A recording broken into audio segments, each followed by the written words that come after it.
Hi, Shal. And hello to all you other wonderful weirdos watching. Has anybody ever read something that made you feel like you've stepped on a Lego, but you don't own any Lego? So, I read the first story of Clive Barker's The Books of Blood, titled The Book of Blood. And this was just like 11 pages of me getting frustrated with the doctor. Dr. Fleur, if I could just pronounce her name, that'd be great. So we've got three people here. We've got the liar, Fuller the assistant, and Dr. Fleur. If I could just find the name to try and pronounce it, that would be great. So we've got the liar, Simon McNeil. We've got the assistant, Mr. Fuller, and Dr. Florescu. But, I kind of forgot about A.J. Pennington's review, and my goodness, I needed a bit of warning, because, okay, so the setup, they're in a haunted house. The chunk of information that we get about this house is this house, number 65, Trollington's Way. Hey, Tollington Place, number 65, is a cross-section of highways. And the afterlife has highways, the dead have highways, and this particular place is like where it's very concentrated of dead people. And so they're trying to investigate the dead, like hauntings, and Mr. McNeil is the psychic trying to communicate with the dead, and he's been flinging himself, scratching at the walls, and writing about the great people of the past, along with some unknowns, just writing some letters on the wall, just well wishes to their still alive relatives. And the Dr. Florescu and her assistant is just waiting for him to finish downstairs. Like, they're just sitting downstairs waiting for him to finish because he's in the loft. And we get his perspective that he's just faking it. He's faking the whole thing. And he's just getting off on that he knows Dr. Florescu is kind of attracted to him, and just after he's finished flailing around, writing on the walls, pretending to be possessed, he's now wanking off at the thought that she's going to come in and look at him in a state. And she is downstairs confirming that, yeah, she's kind of conflicted, that she's also quite ashamed that she's thinking these things as well, which that has just opened up a crack in to the other side. And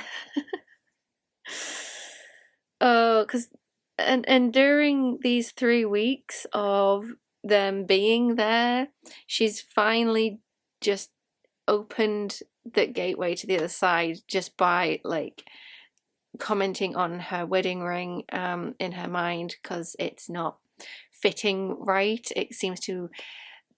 Her finger seems to be thinner sometimes, and sometimes it isn't. And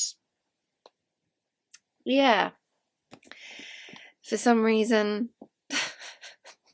after 3 weeks of this, it finally gives in, and she's opened the portal not knowing, basically.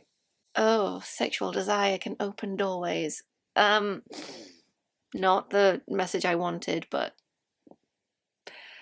the dead have been watching Mr. McNeil flail about, pretending to be the spokesperson for them.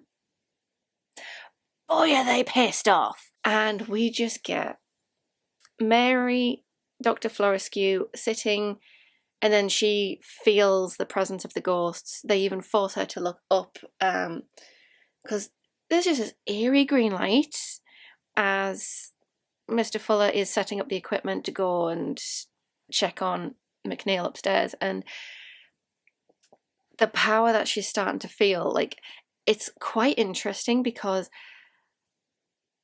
the table, it has a taste, like her breath has a color, and everything is like trippy, and it's kind of like hyperphantasia.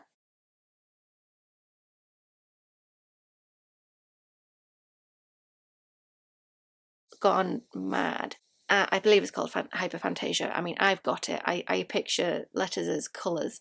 And so she's now being looking up through the ceiling, through the floorboards, watching what he's doing, which, yeah, he's being interrupted from his private alone time by the presence of all the ghosts being pissed off with him, and they start carving into his skin.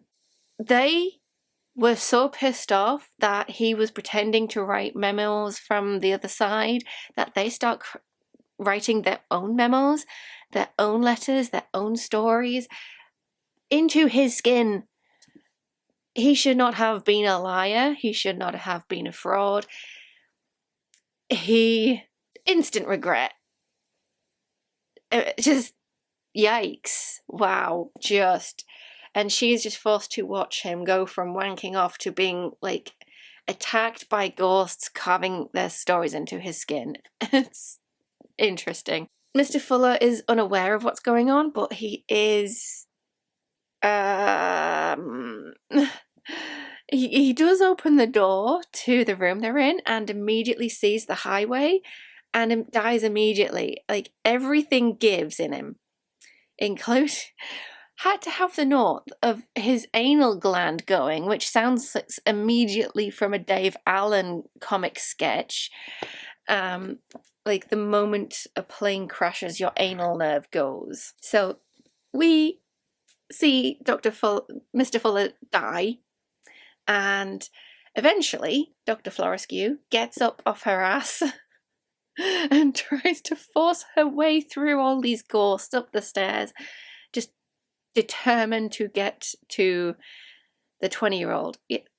Yeah, she's a fully grown woman. He's just young and 20, and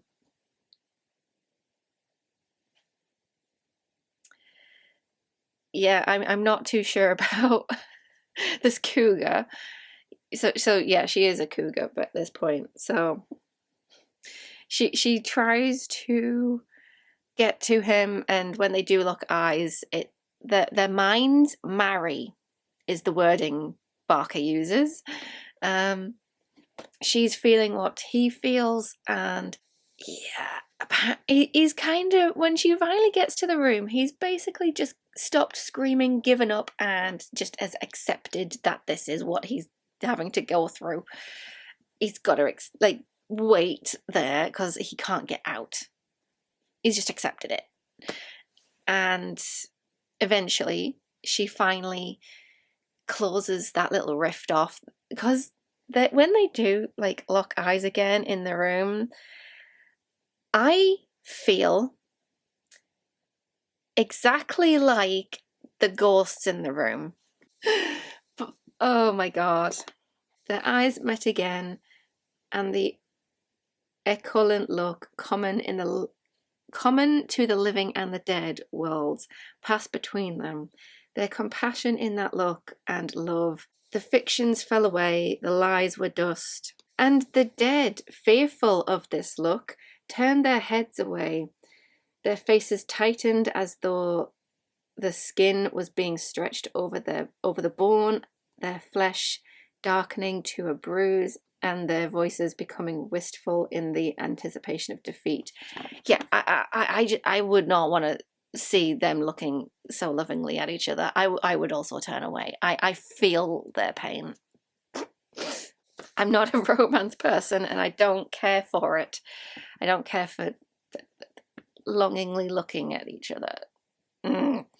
Anywho, but one thing I will point out, but at the beginning I did mention about the Lego feeling. when they were carving into his skin, they are turning him into a book of blood, and they are not leaving any skin left behind.